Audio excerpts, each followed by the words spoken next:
Watch this.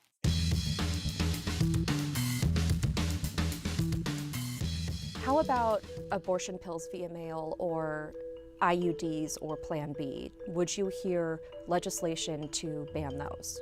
I would, absolutely. That 10-second soundbite had a lot of people biting back over the weekend over the future of women's rights in Idaho. Representative Crane with some context on what he says was taken out of context. For the first time in state history, a state office will end the year with a budget deficit, meaning Idaho's next lieutenant governor will begin their stint on the second floor in the hole. It was designed by one of Boise's early architects, but left to decay for decades. A North End historical site is getting a new future, but still hoping to inspire. So context is key, right? And we talk a lot about context on this show. An Idaho lawmaker says a clip of him commenting on abortion pills, IUDs, and Plan B was taken totally out of context. That clip, all 10 seconds of it, from an interview segment on Idaho Reports on Idaho Public Television. It generated a lot of conversation and, frankly, fear over the weekend. That clip was being shared across Idaho social media channels, and it shows Representative Brent Crane, who chairs the House State Affairs Committee, being asked if he would hear legislation to ban things like abortion pills sent through the mail, IUDs, and Plan B. To which he responds, as you just heard, "I would absolutely." His comments are then cut off in that clip. Chief Political Reporter Joe Paris sat down with Representative Crane to, well, get hopefully more than 3-word answers on contraceptives and if he expects Idaho lawmakers to try and ban something like IUDs. How about abortion pills via mail or IUDs or Plan B? Would you hear legislation to ban those? I would, absolutely. After Supreme Court documents on Roe v. Wade leaked last week, that 10-second clip shared across social media is causing concern for Idahoans that worry that the state could ban things like contraceptives or drugs prescribed to end a pregnancy. The man quoted in that clip, Nampa Representative Brent Crane, says there is more explanation needed, and the popular clip being shared misses the crux of his answer. The clip is obviously taken out of context and is being used for political purposes to derive a narrative and also to raise money. It's very unfortunate that they're using it to scare women and to try to raise money around this issue, but that's exactly what has happened. Crane, who serves as a chairman on the House State Affairs Committee, says that the context missed in the clip is that he was talking about medical concerns of drugs that can induce an abortion. He says he wasn't talking about contraceptives like IUDs. I went on to explain that what I was concerned about was the abortifacient piece, then the health of the mother, the concerns. There are rumors that are out there that some of these abortifacients, that women have complications.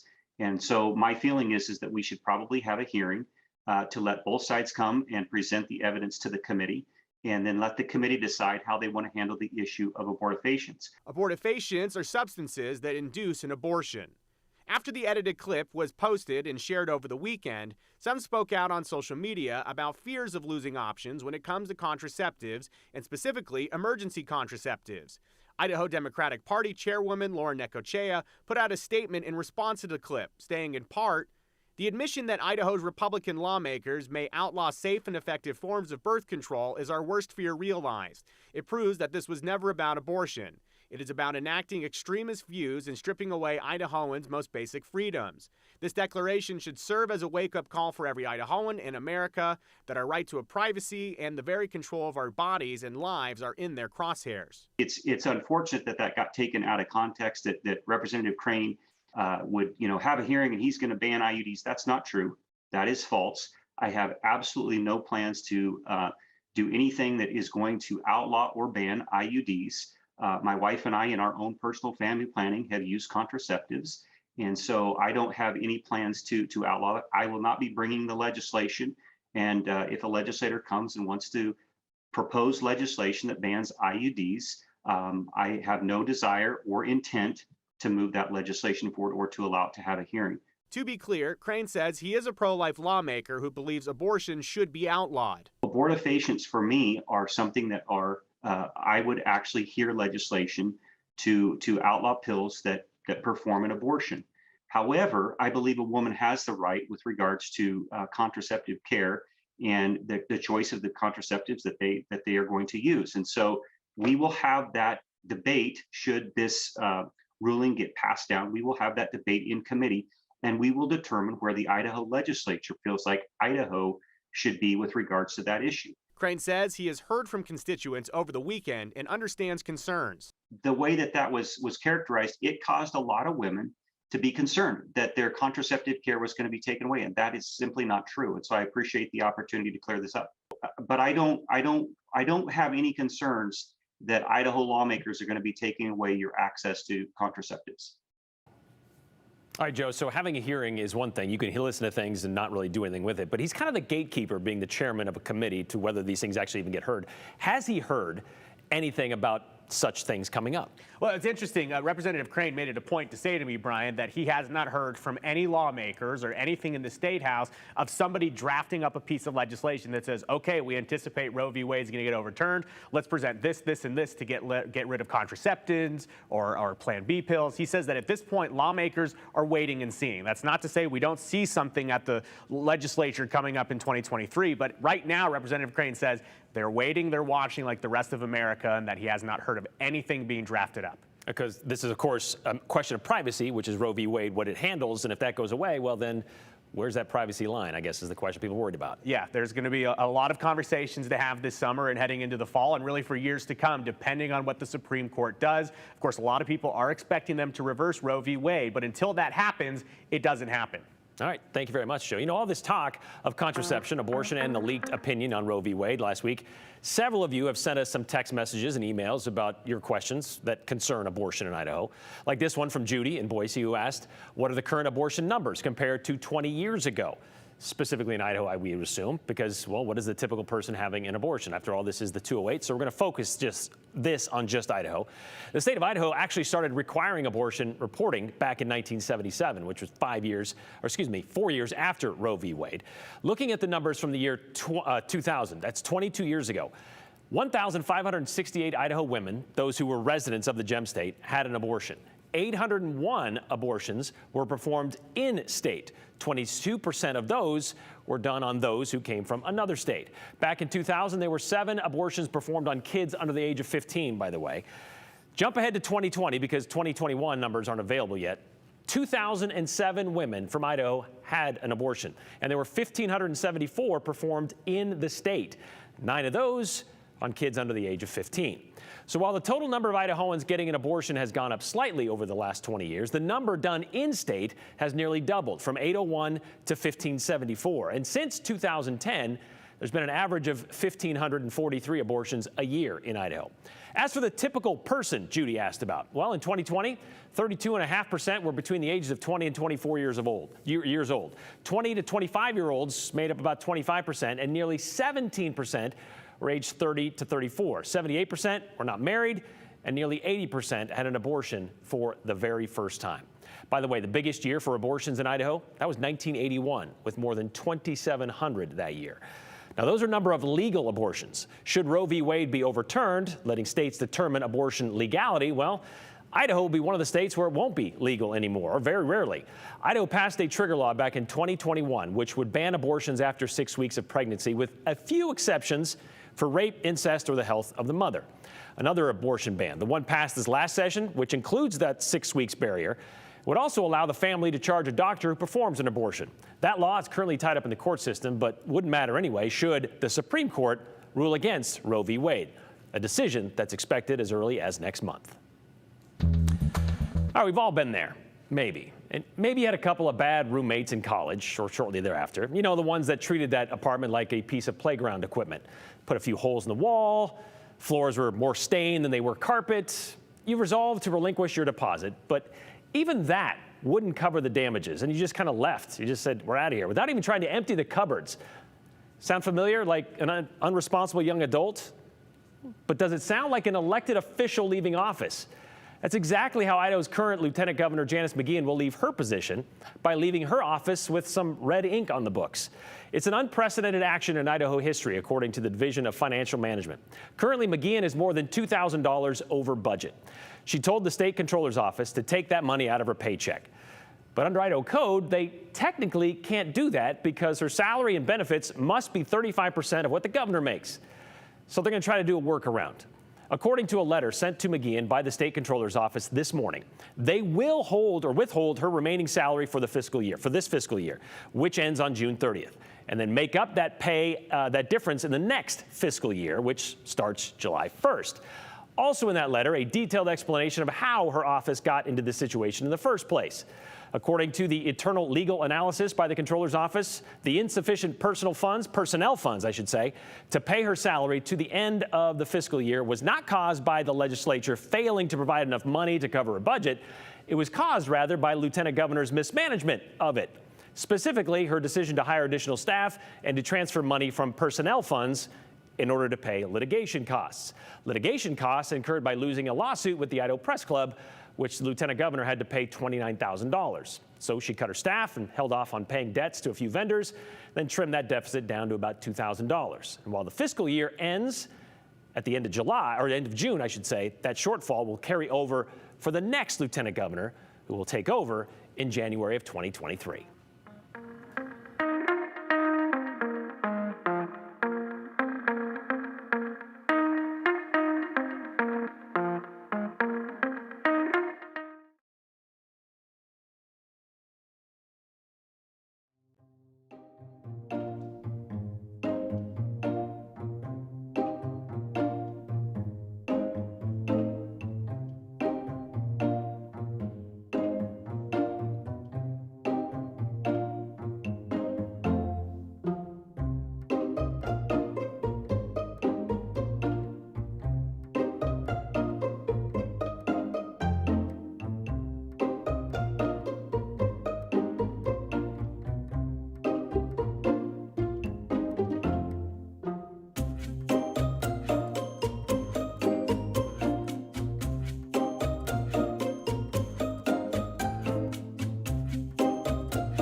Life has come full circle for Boise's John Swarthout.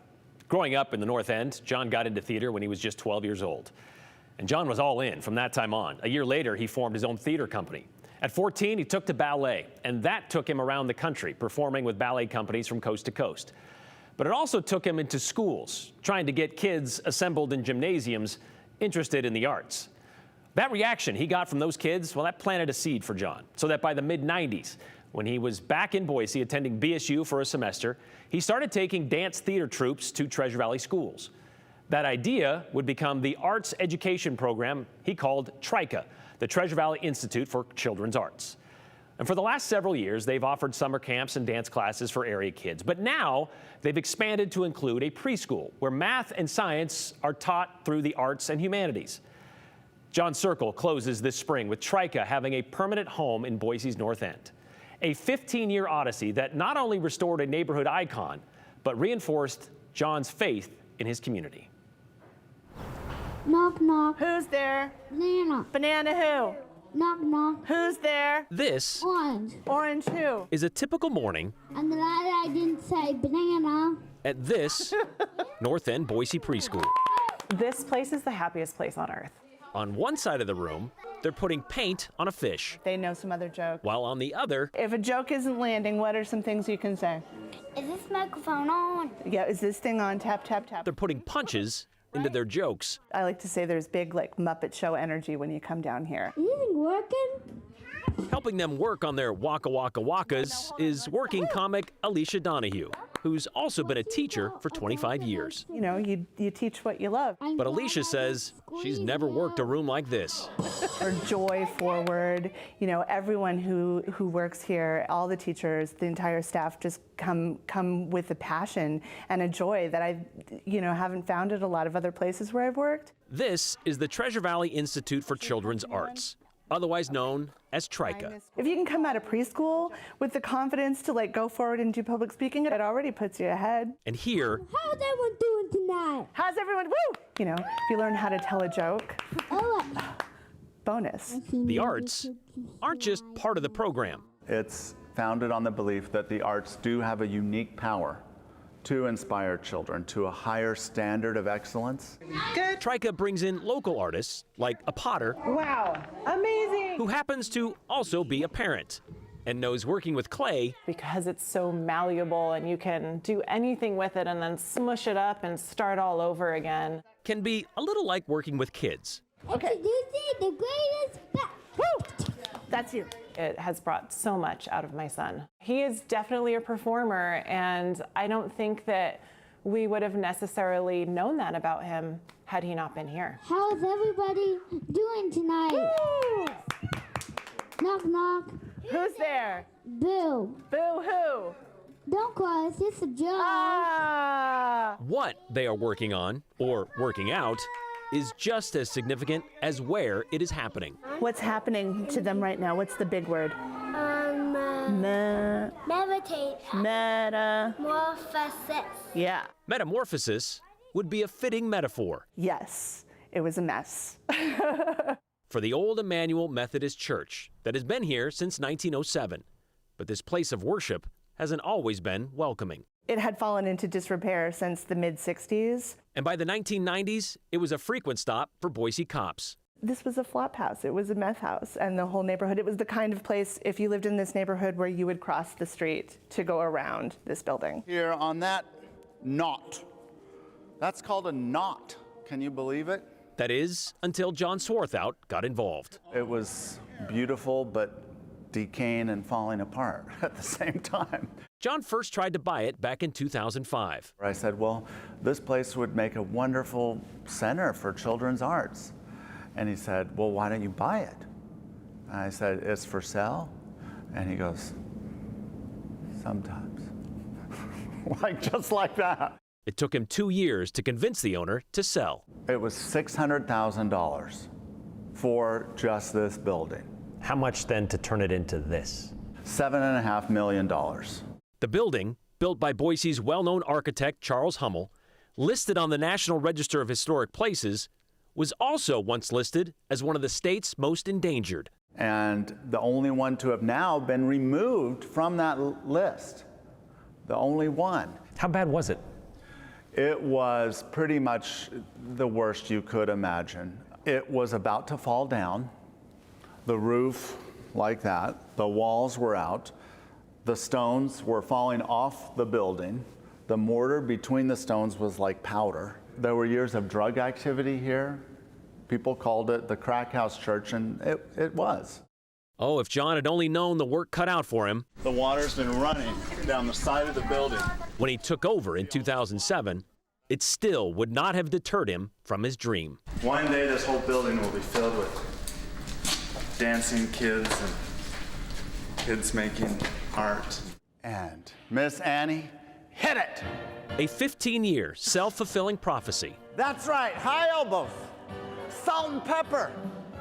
Filled fully. She's on fire. You've taken an eyesore in this community that people thought should be torn down, and it's kind of now like a beacon almost. Yeah, it's so cool. I love that what used to be a church, a place of inspiration and enlightenment, is now doing the same thing through the power of the arts. The building is wonderful, but the mission and vision and what happens inside of it and outside in the community with the TRICA programs is even more valuable because it's inspiring the children. You know, John will be the first to tell you his prophecy is anything but self-fulfilled. It took a lot of donations and grants to get it done, big and small. More than 2,500 have pitched in financially, from the likes of Girl Scout troops to the J.A. and Catherine Albertson Family Foundation. Even the stonework outside was redone by a company for half the cost. Well, now that they're in the building, doesn't mean TRICA will be confined. As well as the preschool for the arts, they will continue with summer camps, as well as the in-school and the after-school stuff. And John hopes to produce a show he wrote. And there are plans to expand next door to the church's parsonage property. It's taken John and TRICA 26 years to get this far. and he has big plans for the next few years.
I know a lot of us woke up this morning wondering if it was February or if it was May, like it's supposed to be. Late spring snow. Yeah, a lot of people confused out there.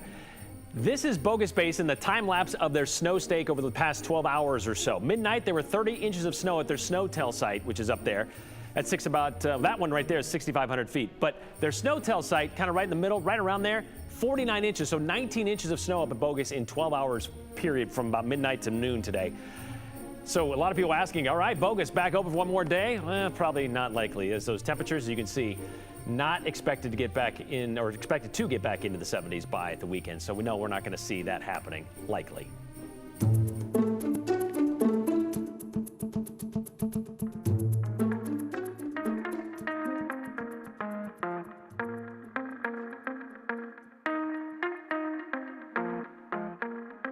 All right, shorted, left in the lurch, owed, in arrears. No, we're not talking about the budget of Idaho's lieutenant governor. We're talking about the employees of the Hyde House, the North End restaurant that abruptly closed down on May 1st. Their staff had little notice of the shutdown, and when they tried to cash their final paychecks, well, they bounced. Something employees said happened too frequently there.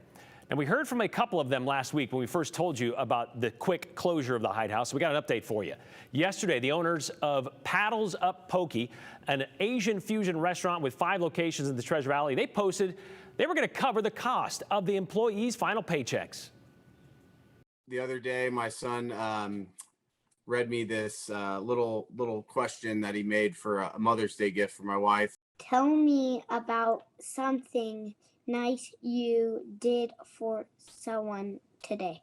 And I had read this article a couple days ago about the Hyde House and how they didn't follow through with the pay for their employees, and that obviously touched home for me. It all just comes down to keeping Boise, why it's a great place, why people move here. There's something different about Boise, and It's a special place. We want to make sure that we don't lose sight of that, no matter how big we get. No matter how big. Dan says he plans to not only pay the employees' wages and their bank fees, but he's also hoping to help them find some jobs so they can have a fresh start. He's also encouraging everyone else to do something this week to make someone else's day.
All right, final moments of the show. Let's get right to your questions and comments, starting with a question. If a woman from Idaho has an abortion done out of state, how does Idaho know this? Well, it's kind of, they all share some data. That's why it takes so long to compile this data, because they do a lot of cross-referencing and double-checking, and you got to provide that information if you get served by a doctor, even in another state. I used to live up the street from that church in the 90s, so I'm glad to see it restored, says Karen. That's kind of where we're going to end that show, but great. So the Lieutenant Governor can't even budget her own office. How do we expect her to deal with the state? Duct tape and rusty nails, asks Patrick in Nampa. A question we would like to ask her as well, but alas, we cannot. We'll see you back here tomorrow.